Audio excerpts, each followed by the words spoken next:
Please kindly click on the red subscribe button below this video and subscribe to our YouTube channel. Thanks, God bless you as you do this.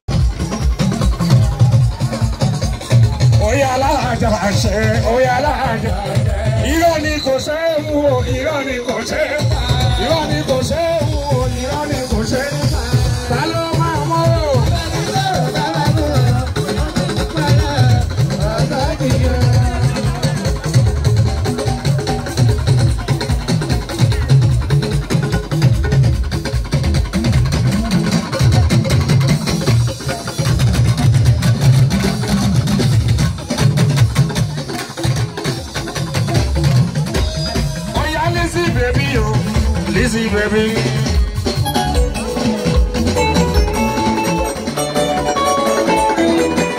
Madam Jaya Bikuti. Lizzy, Bijaba Wala. Yaja Kadodo. Bijaba Wala. Madam Jaya Bikuti. Yaja Kadodo. Madam Jaya Bikuti.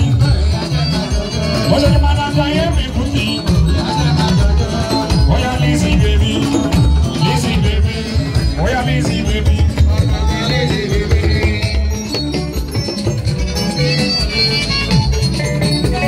Madam Jaya Bikuti. Yaja Kadodo. Oh yeah, Jaya baby, oh Jaya baby. Oh yeah, Jaya baby, oh Jaya baby. Oh yeah, Jaya baby, oh Jaya baby. Yeah, Jaya Bikuti. Oh yeah, Jaya.